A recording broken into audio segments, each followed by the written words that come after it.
Hey guys, it's the Conic, and we're about to start streaming for day 3 of the event. So I just wanted to go over how my day 2 went, the upgrades I made, general experiences with the build so far, and we'll just be talking a bit about the mid-budget POB which I made on stream yesterday and is now on the video for the Vaal Absolution Architect of Chaos. So regarding gearing, we're mostly still using our day 1 gear. We really have not spent all that much on upgrades, mostly because I wanted to test just how far the leveling / very low budget would feel like, and honestly I've been very impressed by it. A lot of the clips you'll be seeing in this video are going to be from before I made certain upgrades. I will include a clip from about it with a T16 clear from after, but even before I made these changes I could still clear the T16. There was, however, a spicy boss at the end where there was like this tormented spirit, and the boss itself being a lighthouse boss was very rippy. I hate that map, by the way. Anyways, regarding gear, towards the end of stream I've upgraded my helmet, got +1 minion helmet, and I upgraded my shield as well to get +1 minions there. For the most part my rings are the same. I did switch the string out for a different one that would still help me cap my chaos res with the ring changing. Boots are pretty much still day 1 boots. Belt is the same, this is the same. A big upgrade we made though was getting our 6 link. This was one of the only upgrades we had for the most part yesterday. And then before making this recording, I bought a Darkness Enthroned, and I plan on spending some time once the stream starts getting some Ghastly IJOs to fill up the empty socket spaces, because like I said, I was testing out just how far I could get. So now we'll be doing some upgrades, and I also beat Quest Exarch. It was a very interesting fight. It was longer, and again with like permanent minion builds, it's not the best fight, but we made do. Died a few times, but he died. It was a slow fight. But once I make these upgrades, I'll be going for my Quest Eater, and that should be a much smoother experience. For the most part, most of my currency honestly has gone into my farming strategy, which I think has been showing a lot of promise, but I've only tested it for like 3 maps or something, so take that with a grain of salt. If it ends up being really good, maybe I'll make a video about it. We'll see. If you haven't already, do consider liking and subscribing, as it helps a lot with the algorithm and with hitting our 2025 goal of getting to 2,000 subscribers. A goal that if we hit, I will be revealing my face on stream and on YouTube afterwards. So if that interests you, do consider subscribing.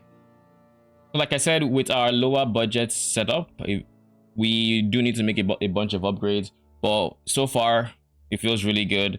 I basically skipped from I ran one tier 11 map, did Kyrak, and then I got a tier 15, tier 16 map, and I just went all the way. And while it's cleared slower, I could definitely tell that I was lacking damage. I was still able to finish the map, and I think that says a lot for how cost efficient this build is.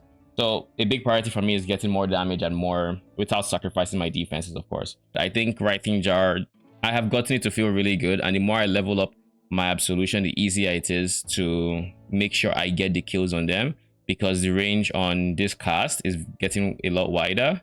So it's very easy to now kill the worms with no stress. Makes it very comfortable to resummon your Absolution.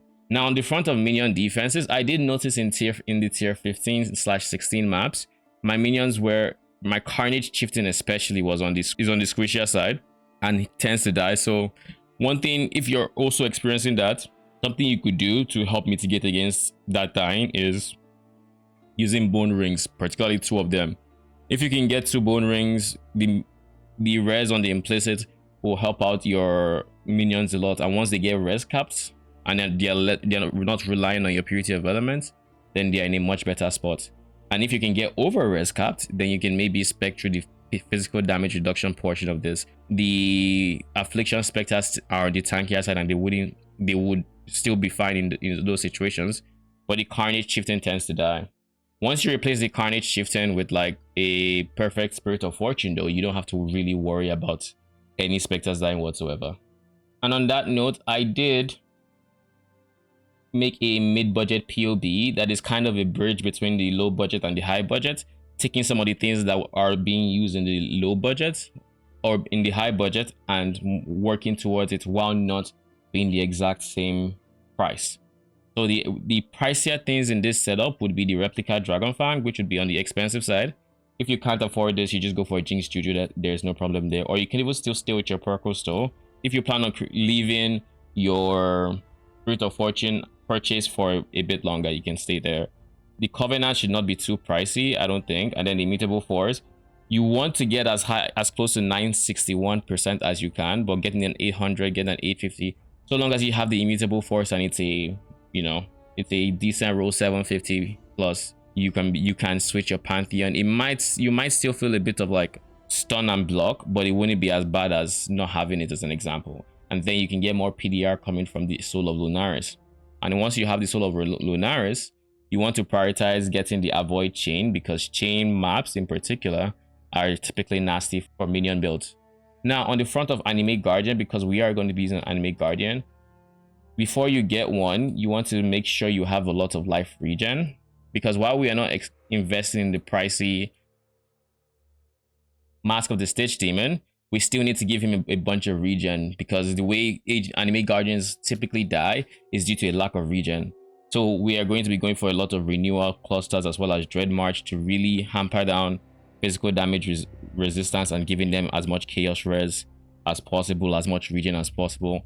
And eventually, when you have some of these clusters in, you don't need to have all, but just some of them, you can start working your way into getting a Guardian's Blessing Stone Golem in. Now this, if you find that your Stone Golem is degenerating health and not just always being like, he's not out regening the degen, all you have to do is de-level your Guardian's Blessing. The aura effect would get worse, but it would take less of his life. This is a level 20. If I were to take it down, it's not taking 14 instead of 14.3, but it has a lower aura effect.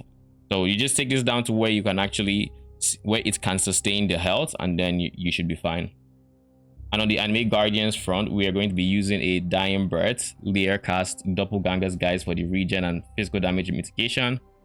And we're going to get we don't really care too much for the stats on the rare gloves, just so long as it's corrupted and it has cursed enemies with elemental weakness on hit. That is the most important part. Now as a bonus, you do want to shoot for chaos res, and then we have windscreen, so you can actually apply elemental weakness. And that's the AG portion. As always, I'll be going live on YouTube and Twitch soon after this video gets uploaded, so stop by if you want to see the build progress in real time. And of course, you can expect more updates to the low budget and medium budget POBs as I progress through the low budget and I make my way through to the medium budget.